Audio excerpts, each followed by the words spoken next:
Hey Photonauts, I've had Fujifilm's X100F for a couple months now, so finally here's my review. Let me start by thanking all of you guys who have recently subscribed to the channel. I am so glad to have all of you aboard and I'm so stoked to see our little community grow. So thank you guys so much. If you'd like to get the latest news, you can subscribe to the mailing list over on the website. Okay, now let's get started with the review. I recently went to London for a week and used that time to really test out the new camera. I own a Fujifilm X Pro 2 and as a professional photographer you need some kind of a backup camera, and the second body helps in a lot of situations too. Since the X100F is, at least when it comes to the controls, the little brother of the X Pro 2, I thought it'd be a good idea to use these in conjunction.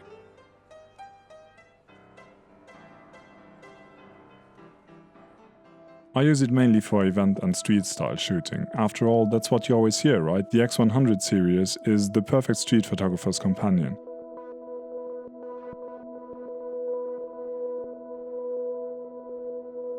Let me tell you, it has that reputation for a reason. I absolutely love shooting it on the streets. It is by far the most inconspicuous camera I've ever used.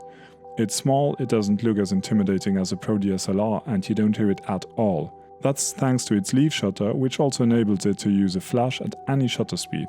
It has an integrated ND filter which gives you the possibility to shoot against the sun with the lens wide open at f2. Almost at least, as the maximum shutter speed decreases as you open up the lens. At f2 you'll have to shoot at 1/1000th of a second, and to reach the mechanical shutter's maximum speed of 1/4000th of a second, you'll have to close down to at least f8. So the reason they built in the ND filter is actually to compensate for that limitation of the leaf shutter. Usually not a big deal, but something I don't hear people mentioning very often.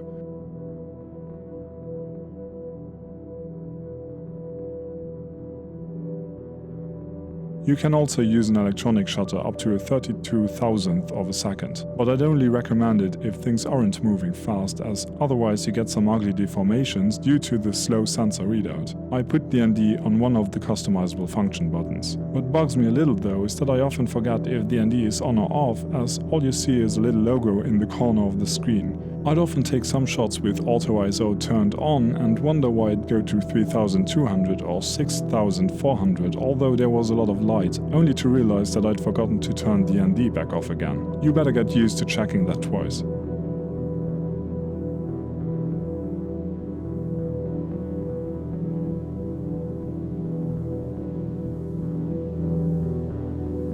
I like the look of the camera a lot. It is in my opinion one of the most beautiful cameras on the market. Fujifilm made some choices in its design that I don't like though. Before the X Pro 2 I had a Fujifilm X-T1 which had a swivel screen. When you get used to having that, it's hard to go back, which is one of my biggest issues with the X Pro 2 and the X100F. I find the grip to be a little too small, so that I keep pressing the AEL AFL button on the back accidentally.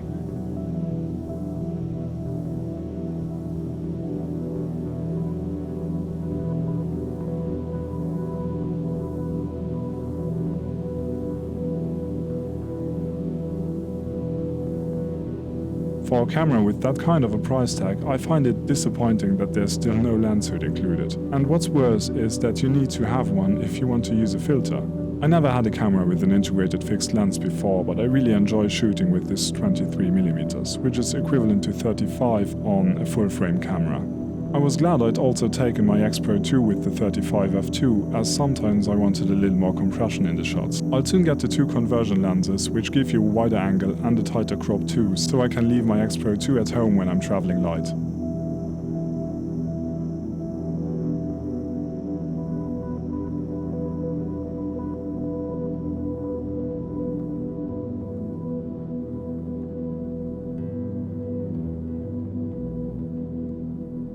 I would have loved to see the tripod mount move to a centered position under the lens. In its current position, you can't open the battery and SD card compartment if you use a tripod plate. Having to screw it off whenever you need to change the battery or the memory card is really annoying, and I hope they release a grip that fixes the problem in the near future. My biggest problem I have with the camera though is that it's still not weather sealed. Fujifilm are known for listening to pro photographers and the community. I don't understand how they can release a camera that they know people use mainly as a street shooter that you can only use in the right weather conditions. That in my opinion is a big flaw and was almost a reason for me not to buy the X100F. So why did I still buy it? I mean, this sounds like it's not a really great camera at all, right?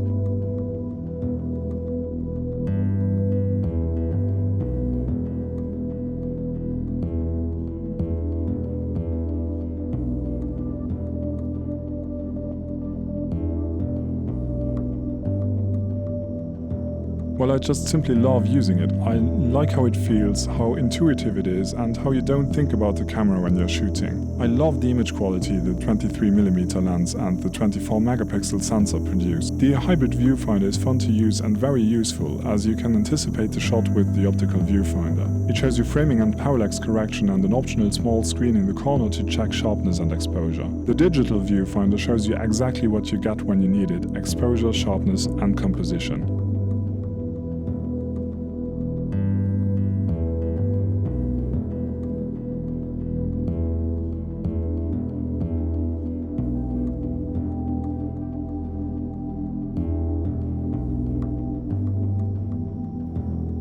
I owned a lot of cameras, but I honestly never had the same feeling of them being more than just tools as much as I have with Fujifilm's X cameras. They have helped me enjoy photography again when I had a big low in my career a few years ago. The X100 series is what started it all, but to this day and with the latest iteration, this hasn't changed one bit. Some of you may not get that same vibe, but to me and many others, these cameras are passion for photography condensed to a little beautiful box. Just looking at it makes me want to get out and shoot. I think that's more than I could ever ask from any camera.